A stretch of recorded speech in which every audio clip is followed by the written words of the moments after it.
তালেবে ইলমের যে ফজিলত, এই ফজিলতের পরীক্ষায় প্রায় তালেবে ইলম উত্তীর্ণ। কোরআন হাদিসের ভাষায় তালেবে ইলম যাকে বলে, সেই তালেবে ইলম এর পরীক্ষায় তারা উত্তীর্ণ হলে ফাজাইল যেটা হাদিসে বর্ণিত এটা তাদের জন্য প্রযোজ্য। ওই ফজিলতের অধিকারী এই তালেবে ইলম বলে। পাশাপাশি আলেম এর পরীক্ষায় আমরা প্রায় 99% ফেল। শতকরা 99 জনে আলেমের ওই পরীক্ষায় আমরা উত্তীর্ণ না। তাহলে উত্তীর্ণ না হলে তো আলেমের ফজিলতের ধান্দা চিন্তা করে এটা আমাদের জন্য না, বরং আমাদের জন্য আবার আমলবিহীন, এখলাসবিহীন এলেমওয়ালাদের জন্য যে ওয়াইদ, ধমক, আমরা সেটার উপযুক্ত। কিন্তু চেয়ারে বসে আছি আলেমের, ভিতরে ভিতরে আলেম না আসামি। শাসন করছি কার? ওই তালেবে ইলমের যাদের পায়ের নিচে ফেরেশতারা নূরের পথ বিছিয়ে দেয়। এবং ছোট্টগুলো বিশেষ করে এই বয়সে এদের নামাজও ফরজ হয় নাই, শরীয়তের হুকুম আহকামও না। এই বয়সে আমরাই বা কয়জন এত দূরে গিয়েছিলাম? যদি থাকিও আজকের দিনে তার মা বাবার এই বিচ্ছেদ, এই দূরত্বটা পৃথিবীর কোনো পাল্লা নাই ওজন করার। এত বড় পাল্লায় পৃথিবীতে বের হয়নি যে মা বাবার থেকে সন্তানের এই দূরত্বের শোকটা কত।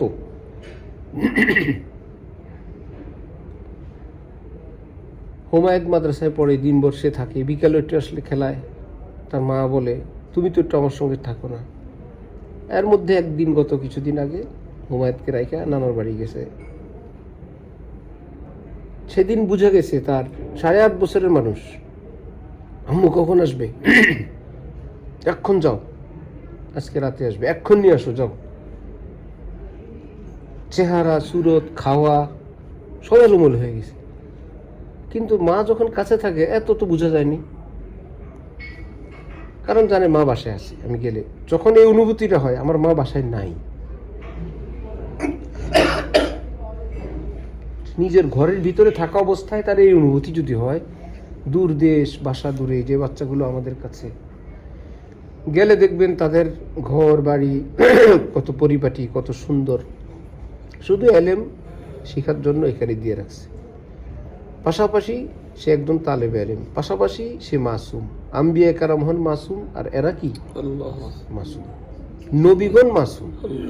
আর এই বাচ্চাগুলো হলো কি মাসুম, এক বিন্দু যাদের গুনাহ নেই।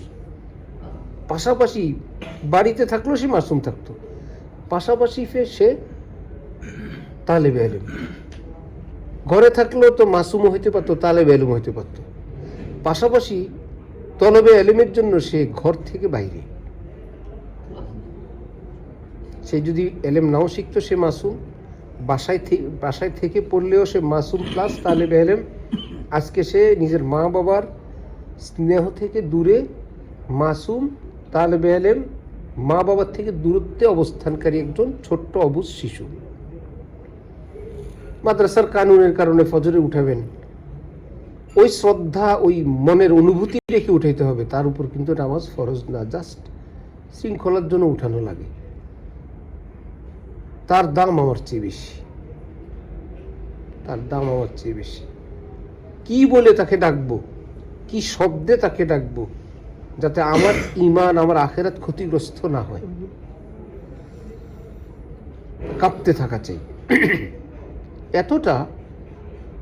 যদি প্রয়োজন হয়, খুব মনে রাখবেন, স্বাভাবিক আওয়াজে বা এতটা ঘুম উঠে না, সে এক পাশে ঘুমিয়ে থাকুক, আপনারা জামাতের নামাজ পড়ে ফেলেন, কোনো অসুবিধা নেই। শুয়ে থাকুক, ছোট্ট শিশু তো, কিছু হবে না তো। এটা মাদ্রাসার কানুন, এটা ইসলামের না, রাষ্ট্রীয় না।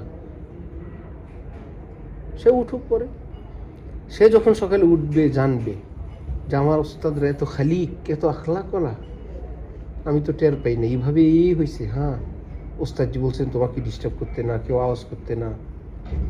নেই, সারা জীবনে মানবতা, মনুষ্যত্ব, স্নেহ, মায়া, মমতার একটা বীজ তার জীবনে যে বপন হবে, ওস্তাদের প্রতি, এলেমের প্রতি শ্রদ্ধা যে আসবে, সে বাসায় বলবে, বাড়িতে বলবে, জীবনভর বলবে।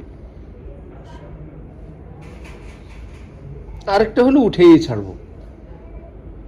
মানুষের অসুস্থতা থাকে, ঘুমের ভারত্ব থাকে, অচেতনতা থাকে, কত কিছু থাকে।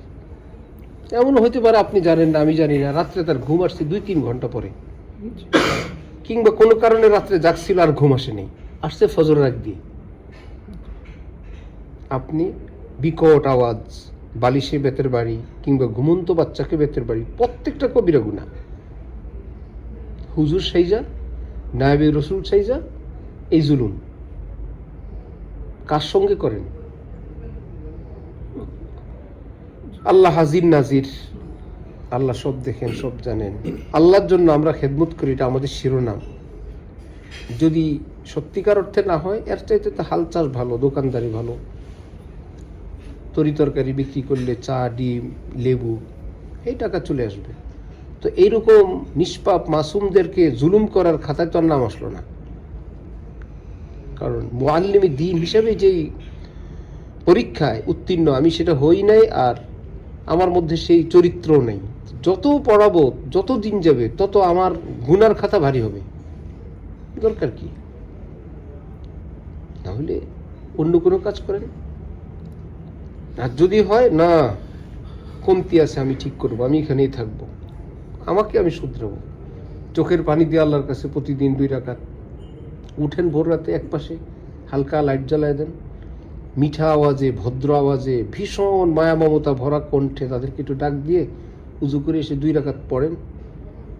একদিকে লাইট জ্বলছে, আরেকদিকে ওস্তাদের হালকা আওয়াজ, 2 রাকাত পড়লেন।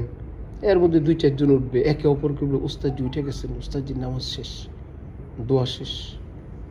এর মধ্যে 2-1 জন পড়বে, এদের পরের আওয়াজ আবার বাকি কয়েকজন উঠবে।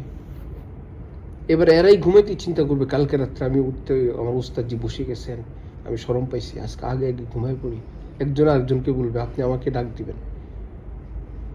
সম্মানের সঙ্গে সে বড় হবে এবং আখলাকের সঙ্গে বড় হবে। আরেকটা হলো, আপনি একটা কিছু বললেন, আঘাত করলেন, সে আপনার দিকে তাকায় থাকলো, যে এত নিষ্ঠুরতা করতে পারলেন। আমার মাথাটা ঘুরায়, আমার শরীর কাঁপছে, বুকটা ধরফর করতেছে, ক্ষমতা নেই। আওয়াজ করলে উস্তাদ আবার পিটাবেন, বেয়াদব বলবেন, আরও না কত নির্যাতন করবেন। এই জন্য কিছুই না বলে সে শুধু তাকায় থাকলো, অথবা টপ টপ করে তার চোখ থেকে পানি পড়লো। এগুলো কি পানি? এগুলো তো আগুনের চেয়ে ভয়ঙ্কর, আরো বেশি ক্ষতিকর। আগুনের চেয়ে পানির পাওয়ার আরো বেশি। এই জন্য নিষ্ঠুর, নির্দয় না হওয়া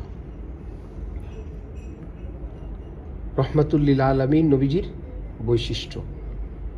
হযরত থানবী বলছেন, আর রহমানু আল্লামাল কোরআন, রহমান কোরআন শিখিয়েছেন। রহমান কেন বললেন? কিয়ামত পর্যন্ত যারা কোরআন শিখাবেন, দ্বীন শিখাবেন, তারা যেন রহমতওয়ালা হন, ভিতরে যেন শানে রহমান, শানে রহমত থাকে। জব্বার বলেন নেই, আল্লামাল কোরআন, কহার আল্লামাল কোরআন বলেন নেই, রহমান বলছেন। মালিক ইয়াউমিদ্দিন বলবেন, কিয়ামত দিবসের আমি মালিক। বান্দাদেরকে সান্ত্বনার জন্য 2 বার বলছেন, আমি আর রহমান, আমি আর রহিম। তারপরে বলছেন মালিক ইয়াউমিদ্দিন। সুবহানাল্লাহ। যিনি রহমান, যিনি রহিম, তিনি মালিক ইয়াউমিদ্দিন। আমি আছি, ভয় পাইও না। সান্ত্বনার জন্য বললেন, আমি রহমান, আমি রহিম, আমি মালিক ইয়াউমিদ্দিন। শাহ আব্দুল কাদের দেহলভী রহমতুল্লাহি আলাইহি এই তাফসীর করছেন। তখন দেখেন নিজের জীবনের রং কেমন হয়, দিন রাত কেমন হয়।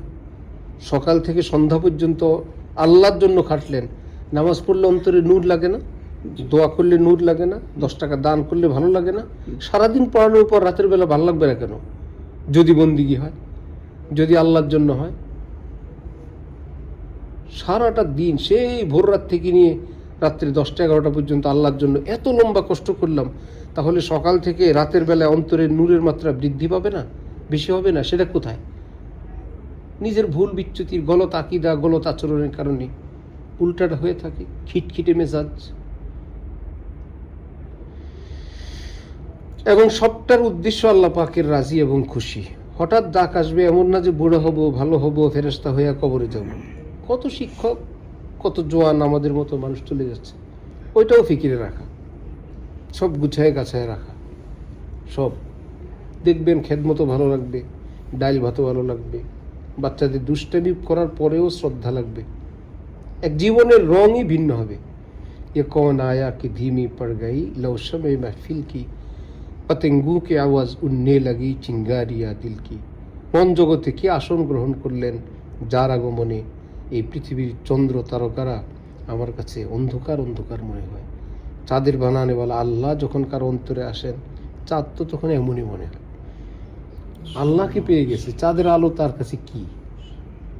আল্লাহ নূর তাদাল্লির সামনে সে দেখে এটা কোনো আলো, কেমন কেমন জানি লাগে। আল্লাহ আমাদেরকে তৌফিক দেন, तमाम ওলামাদেরকে তৌফিক দেন, বাচ্চাদেরকে, তোলাবাদেরকে আল্লাহ কবুল করেন। ওয়া আখির দাওয়ানা আলহামদুলিল্লাহি রাব্বিল আলামিন।